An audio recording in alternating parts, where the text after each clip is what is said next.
Isang malaking balitang yumanig sa bansa matapos ang pahayag ng ilang miyembro ng Philippine National Police na tumutukoy kay Secretary Benhur Abalos bilang di umano'y mastermind sa ilang kontrobersyal na katiwalian.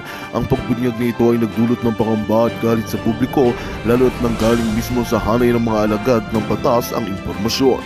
Ayon sa mga impormanteng pulis, itinuturo umano si Abalos na nasa likod ng mga illegal na gawain na naglalayon sa kapulisan na negatibong imahe. Sa gitna ng mga aligasyon na pag-uusapan na rin ang posibilidad ng extradition o rendition ng kontrobersyal na si Pastor Apollo Kibuloy na maaaring magdulot ng matinding dagok sa kasalukuyang administrasyon ni Pangulong Kuting Jr. Ang pagdinig ay naglalantad ng mga ganitong issue ay nag-udyok ng panawagan para sa hustisya at masusing imbestigasyon sa mga opisyal ng gobyerno. Sa harap ng mga isyong ito, maraming sektor at mamamayan ang nananawagan na buwaba sa pwesto ang mga opisyal na sangkot upang may balik ang integridad ng gobyerno. Hiniling nila na ang patas at paglilitis at pagtugon sa mga aligasyon upang matiyak ang pananagutan ng bawat isa. Samantala, nananatili ang pangangailangan ng kaliwanagan sa usaping ito na posibleng magdala ng pagbabago sa direksyon ng pamahalaan at tiwala ng publiko sa mga lider ng bansa. At yan nga ang balitang ating pakakatutukan. Ngunit bago ang lahat, siguraduhin mag-subscribe at ihit ang notification bell para sa patuloy na pagtutok sa mga silip ng bagong balita sa tunay na boses ng masa.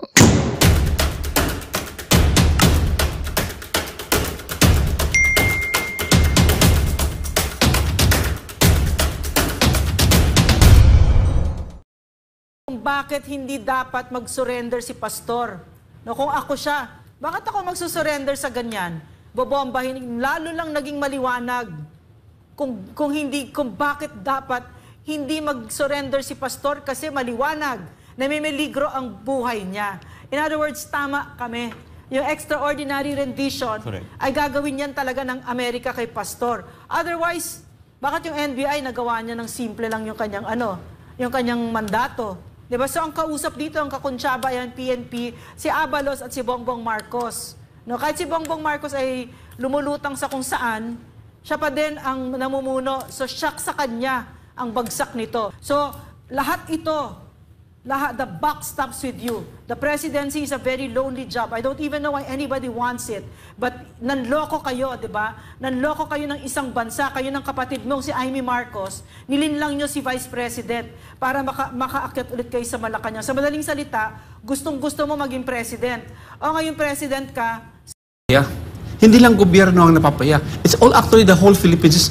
Napapaya ka sa isang klaseng activity ng mga pulis na magdadala ka ng 4,000 pulis para mang-arrest ng isang tao, no? But in the midst of that, you see thousands, many people who are missing, especially children, but walang sinasabi ang pulis regarding this one. But look how they are, how passionate they are to do what they are doing right now. Well, napapaya talaga ang Pilipinas, pinagagawa nila eh. I'm very sure, no? I share the same sentiment with a lot of Filipinos when I say this, na nakakahiya ang pulis right at this point in time. Mahal na mahal pa naman natin yung mga pulis. Yeah, I know. Kasi, sige, Master Judea. So far ngayon, parang nagpo-formation na naman sila dito. Di ba binigyan tayo, 2 oras daw, no? 2 oras. At pasasabugin nila yung cathedral. So far, may mga nakabarricade yung mga shield nila nandoon, nakapalibot doon sa cathedral. And dito sa side ng Waxies, mayroong mga uniform personnel na naman dito na may hawak na shield na nagpo-formation doon sa yung Waxies, sa likod ng Waxies, nandoon mismo yung cathedral. So nag-ipon-ipon sila doon, and even yung nasa loob nitong mining company na to. Ayan. Naglalabasan na po yung iba at may bit-bit ng mga shield. So I think this is it. Ito mo, binibigyan na po sila ng instructions kung ano yung gagawin nila. Pero ang kagandahan naman dito, sa tapat natin, yung gate natin, ay tayo pa rin ang may hawak. Okay? So yun, nandun lang sila sa side ng Waxies, nag-ipon-ipon dahil nandun. Sa kabilang bakod na yun ay cathedral na po. Pero kaya nga, pero muli, Master Judea, mga kababayan, siyempre, patuloy ang ating pagdalangin na hindi nila ituloy itong plano nila, itong maitim nilang plano. Hindi nila alam kung anong ginagawa nila. Pasabugin mo. Tapos nakakatawa, di ba sabi ni Torre, no, na hindi niya priority si Quiboloy, sabi niya. Tsaka minority lang ang KOJC, di ba? Parang minamaliit niya, pagkatapos may importante. At talaga, ilang batalyon na pinadala mo dyan. At saka para attorney, just to give us a perspective, the legal perspective, ano bang itsura kapag nagsaserve ng warrant of arrest para sa mga kababayan natin na hindi alam kung ano yan?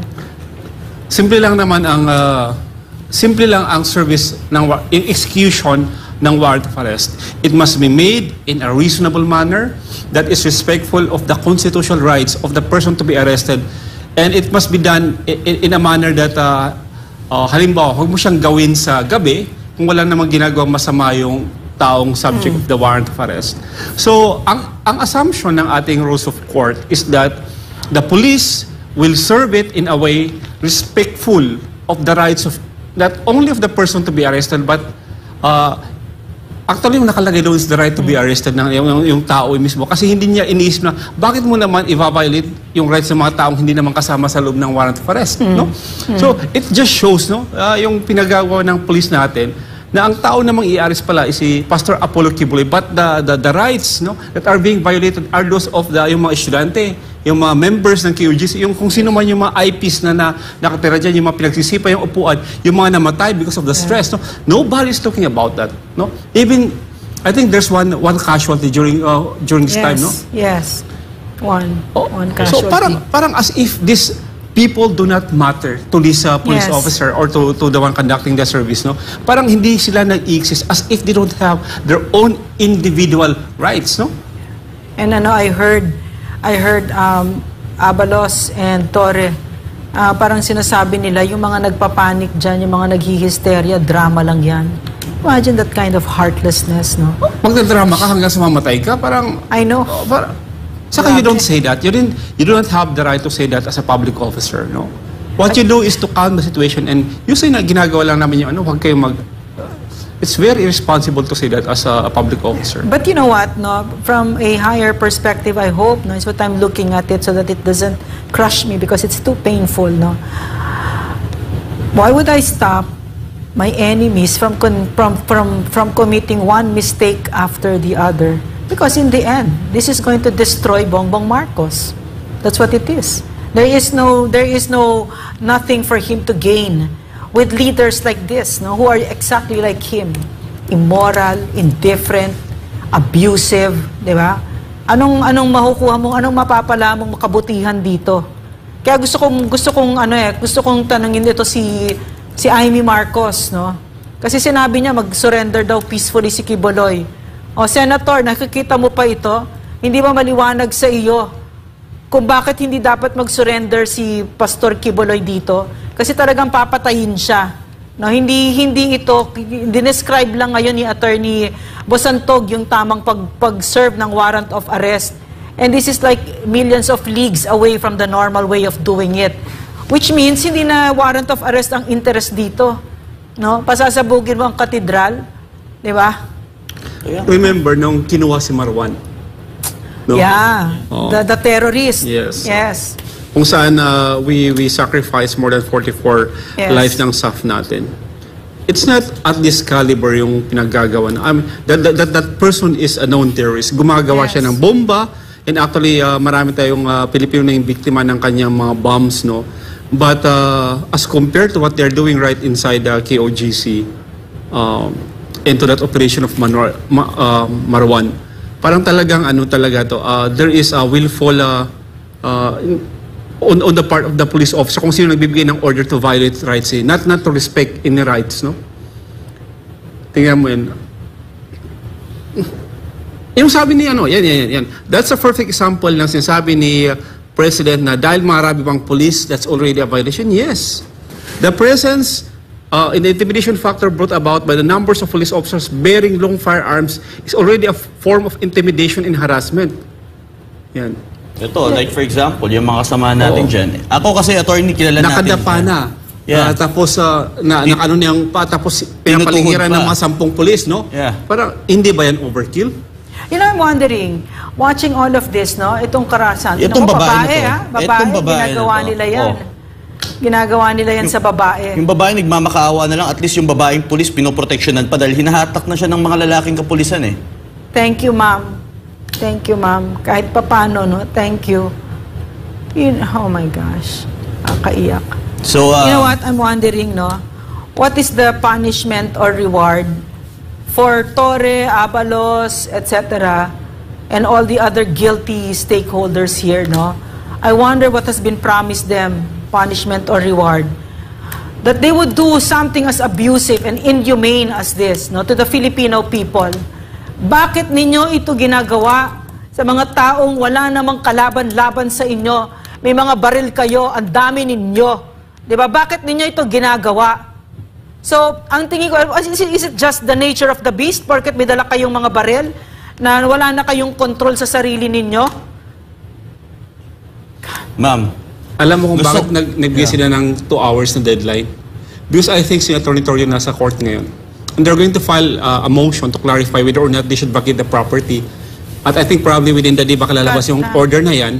At mapapahiya sila na wala, staying there for almost 6 days. No? Look at that. yes. Encasing the Look at place that. for 2 months at aalis sila. So that's why I think they're trying to force. Ito wala kalaban-laban, no? Look at that. At Look at that. Di ba? Yan.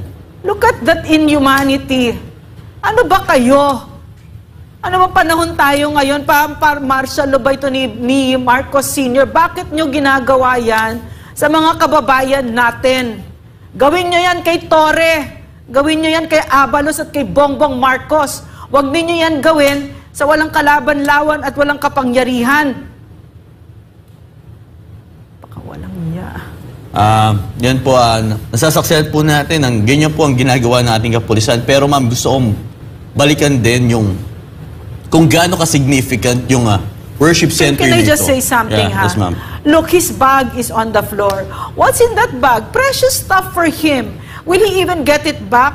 Apart from the harassment, at saka that experience of violence being done on him, makukuha pa ba niya yung bag niya, yung mga gamit niya? I mean, what is wrong with these people? Hindi ba kayo tao na din? And can you not put yourself in the same shoes as this man? I think Mike Masker Judea wants to say Yes, something. Master Judea. Yeah. Yes, at yan po ay talagang karumal-dumal. Nakita po natin, hindi lang yung isa, marami po yan dito noong nag-disperse. And even sa loob, maraming mga bata na nasugatan. And yun nga, sinasabi ni Bongbong Marcos na wala daw human rights violation. So ito po ay malinaw na pagsisinungaling, and even yung mga administrator natin dito, yung mga executives natin dito ay pumupunta sa mga istasyon ng pulis para magdala ng pagkain, para bisitahin po itong mga nasaktan, itong mga pinaghuhuli nila. Tapos ngayon sasabihin ni Bongbong Marcos walang human rights violation. So imagine nila lang po natin, mga kababayan, na yung presidente ng Pilipinas ay naghahalucinate. Saan na lang po tayo dadalhin ito? Isipin natin, ito, paliitin na lang po natin yung senaryo. May isang bus, yung driver ng bus, bangag na bangag. Sa tingin nyo, saan po dadalhin ng driver na ito, yung kanyang mga pasahero? Walang iba, kundi sa bangin. Kaya mga kababayan, mag-isip-isip tayo nang sa ganun ay maisalba po natin ang ating bansang Pilipinas. Ang gusto lang natin, konting kaginawaan, kasiyahan, matahimik na Pilipinas. Pero sa nangyayaring ito, sa tingin nyo, makakamtan po ba natin yun? Kung ganito mismo, ang mga pulis natin, yung nagpapatupad ng batas, sila po ang nagiging marahas at hindi sumusunod sa batas. Mga kababayan, gumising po tayo. Lumabas po tayo magsalita. Or hindi natin kailangang lumabas, actually. Meron tayong social media. Meron tayong cellphone. You can share. Pwede nyo i-share itong mga ginagawang karahasan ng ating mga kapulisan para mamulat yung mga tutulog-tulog natin kababayan na ang presidente ngayon ay walang pakialam sa atin, walang pakialam sa bansang Pilipinas, kundi ang layunin nila ay mapatagal lamang ang kanilang sarili sa kanilang panunungkulan. Ito naabutan ko yan nung nandun ako. Naabutan ko siya. Pero hindi ko na siya nahawakan si sir kasi dinadala na siya sa stretcher, no? Para ano. Yan ba yung nagdadrama? Ang galing naman niya magdrama kasi nakaburol na siya ngayon. No? Ang galing naman niya. So, pero nakikita ko, no? Ano yan alam ko may mga anak siya. Di ba? Alam ko si sir may anak siya. Itong mga ito, May wala ba kayong mga anak? Di ba?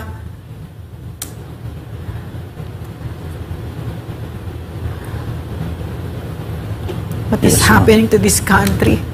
No? Kaya nga, But Bongbong Marcos will look at that even if he, you know, on the great assumption, highly impossible that this image will be something that he will see. He's so out of it. Bangag na bangag ang pucha, di ba? So bangag na bangag siya, di nakita ito. But Yan he yung doesn't even care. Yan yung ibigay nyo kay Fajardo. Yeah. Yan yung bigay nyo, sabihin nyo, hindi yan human rights violation. Oo. Kasi patay na. Oo. Hindi na siya. Oo. At saka di ba, I remember yung sinabi ni Bongbong Marcos, no? Is it a violation of human rights if maraming kapulisan? Sir, yes, it is. Because it is intimidating and threatening to an ordinary citizen. It is intimidating, especially if they bear arms. During PRRD's time, it was very comforting. But under your time, under your watch, seeing policemen, lalo na pag ganyan kadami, is entirely a different story. Because you are incompetent. Yes, that's correct. Yan po, mga kababayan, ang nangyari ngayon. He had a heart attack kasi natakot siya. This happened in the first few hours of yung lusob ng PNP, Jean Fajardo. Okay? And nagka-heart attack siya kasi nga nakita niya, kahit kami, no, na-shock talaga kami. It was really very scary to see that phalanx of mga police na may mga baril at saka ang dami nila, and they were coming from all over. No? And he had a heart attack. What makes it worse, ma'am? Yeah. You know what makes it worse? Yung mga nurses natin dito, medical group natin dito sa loob ng Kingdom of Jesus Christ, they are trying to bring it to the hospital. Pero hinarang po yung ambulance, hinarang ng mga pulis at hindi pinadaan. At yun, nagresulta na po na hindi na po talaga nailigtas ang kanyang buhay at siya'y tuluyang namayapa na at ngayon, pinaglalamayan. But does Bongbong Marcos care? No, he doesn't. He doesn't care. No, I'm they don't care. so sure about that. No, I keep mentioning PRRD. You know why? You know why? Because I miss him. I miss the Philippines when we had a real president. Because this would not have been possible. He would have cared so much that siguro on his own, single-handedly, pinagsisipa niya yung mga yan. Yung mga police na abusado na yan. And the police would not have done it kasi takot sila kay PRRD kasi totoong leader. And I miss the leadership of a true president. Yes, Ma'am Lorraine. Ayan po yung nakikita niyo po. Yan po yung anak niya, ma'am. Yung humahagulgol sa kabilang screen. Yan po ang kanyang daughter. Ayun yung gabi na kung saan lumusob po sila and she was not expecting that's going to happen. Dahil po sa pagbabato ng tear gas, may sakit po sa puso ang kanyang ama. Tapos yung kaguluhan, pag-atake. Siyempre, ang mga tao po dyan sa kingdom is peaceful, loving, very quiet. Wag na. Please take out the Sige, okay na po. Let's take off yung screen. Sige na po, okay na po. Tanggalin na natin. Please take it out. Dali. Tanggalin na to, Dave. Tanggalin na. Yan. Yun po yung nangyayari, Sa mama. puso, Yeah. Yun po yung nangyayari ngayon sa KOJC. Pero, ma'am, gusto ko lang din bigyan daan since yung breaking news po natin yung pagpapasabog nila sa katedral. Yeah. Yung katedral po ito, yung ating worship center, simula't simula pa, wala pa po yan, wala pa po yung kingdom dyan. Ang nag-sacrifice po niyan, dugo at pawis yung mga manggagawa. Si Pastor Apollo po mismo, ang construction worker din po sa katedral na yan. Yan po yung picture na yan. Si Pastor Apollo po mismo, siya po ang nangunguna sa pag-construct na yan. Bawat singko, bawat piso, dugot pawis ng mga manggagawa po. Hindi po ganun kayaman ang mga manggagawa noon. Wala pong pera. Pero si Pastor po, siya po ang nagsumikap. Siya po ang nangunguna, walang tulog. Siya po ang nagko-construction sa katedral na yan. Siya po ang nagli-lead. At pinaghirapan niya ng mga manggagawa para babuyin lamang ng kapulisan. Ganyan kina-appreciate, ganyan kahalaga sa amin ang katedral na hindi naiintindihan ng mga kapulisan. Kaya kung babuyin na lang nila, parang hindi po yan yung ordinaryong kinonstruct po ng kung sino-sino lamang, ng mga oligarko na kahit ano ipagawa nila. Ang paggawa po nito ay walang tulugan at nandyan yung pag-ibig ng pagkakaisa ng bawat manggagawa ng kingdom. Kaya hindi po, wala pong tutumbas sa kahit anong gusali na binuo. Kung ikaw mismo, dugot pawis mo, ikaw mismo ang nagtrabaho. Kami, nakiisa, si pastor mismo. Kaya kahit Twin Tower pa ang itabi mo sa katedral na yan, di po namin papansinin yun. Dahil ganun po ka-significant, ganun po ka-importante. Yung katedral na balak nyo po pasabugin. Franco, I sent that news to my family and my son said, that's terrorism. What the hell? That's exactly what it is, no? Kaya tama yung sinasabi natin na, ano ba sir, naging NPA na ba kayo? Diba? I think Master Judea wants to say something. No? Actually, wala naman po. Kaya lang, siyempre sa akin, kahit ako po ay hindi miyembro ng Kingdom of Jesus Christ, bilang isang tao, bilang isang Pilipino, tayo po ay talagang nalulungkot. And even kahapon, nasaksiyan namin yung tagumpay. Akala namin dire-diretso na. Naiyak kaming dalawa ni Boss Dada. Nagtatanungan kami, hindi naman tayo member? Pero bakit tayo naiiyak? Siguro yan ay dahil nakikita namin kung anong klase mga tao yung nasa loob na binabalahura nitong mga nasa labas. Sa tuwing nakikita, yan po kahapon na yan, mga bata. Kung makikita nyo, maiiyak kayo.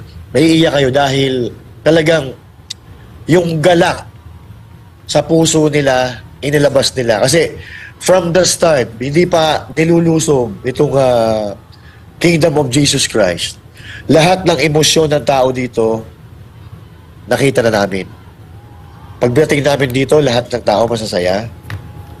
And after 2 days, nakita namin lahat ng mga tao dito galit na galit.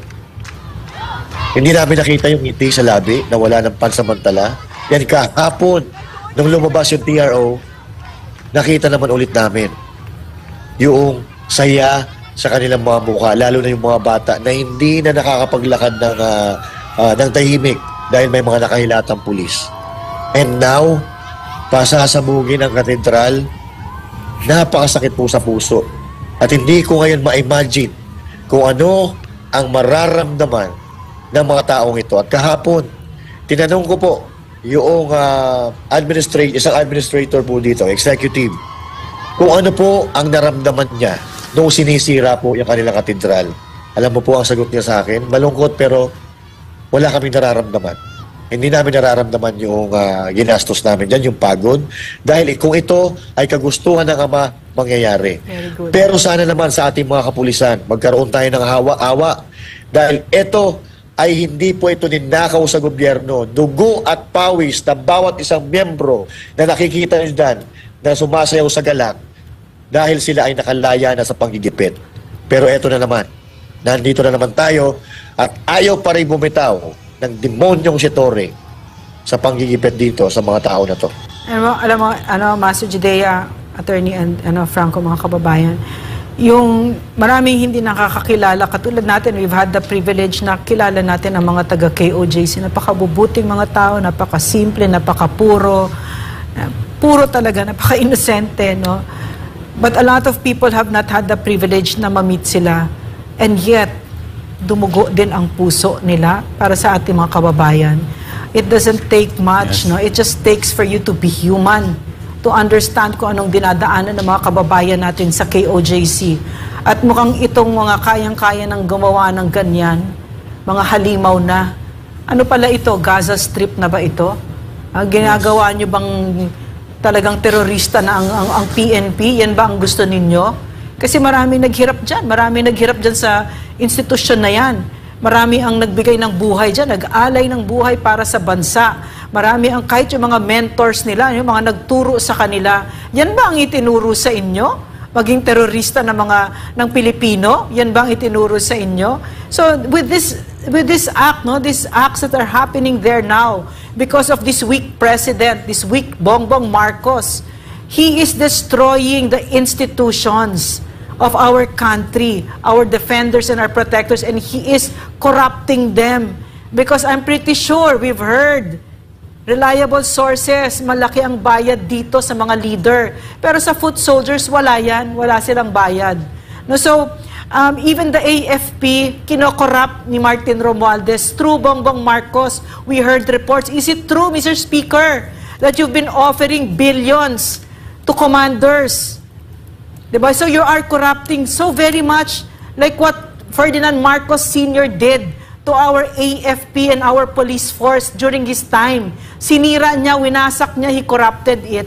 So that bagsak ang tiwala ng Pilipino, at pagbagsak ang tiwala ng Pilipino sa kasundaluhan at sa kapulisan, bagsak ang bansa.